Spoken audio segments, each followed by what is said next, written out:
green chili and red chili. Ayan.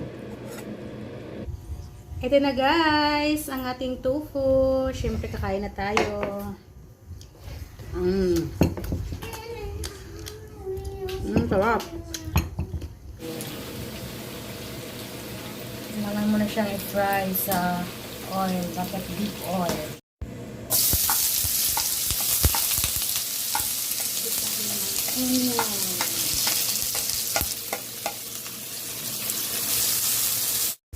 Sunod naman natin ang garlic. Ayan. Fry natin yung garlic. Ginger. Luya. At ngayon naman guys, ilagay na natin yung fried tofu natin. Yung pinadip natin kanina sa oil. Ayan.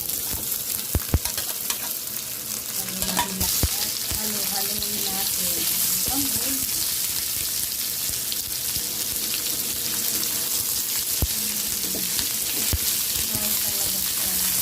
At ngayon guys, maglalagay tayo ng pampalasa, yung kulay dilaw. Alam niyo na yan, kulay dilaw na yan. Magic yan. Haloin naman natin. Black pepper. Maglalagay din tayo ngayon ng black pepper. And halo-halo naman.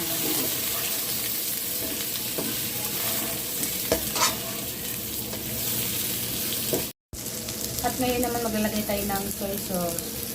Ayan, ganyan kadaming soy sauce na nilagay natin.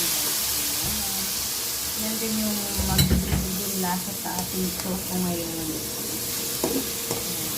At halo-halo. Ayun na guys, naglagay tayo ng mayonnaise ngayon. Ito ang mayo natin na nilagay natin sa ating fried tofu. Siyempre, hindi mawawala ang mayo sa fried tofu. Ayan, ganun kadami ang nilagay ko. Ayan, super sarap nito. Ayan, tapos mix natin. Yup. Ayan, then patay na po natin yung apoy. Maglalagay din tayo ng green chili and red chili. Ayan.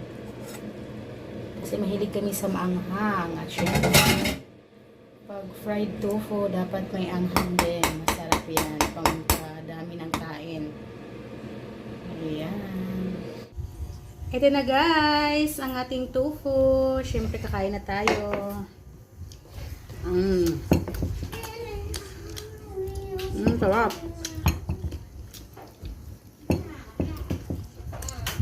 Masarap. Tapos na yung salad ko ito.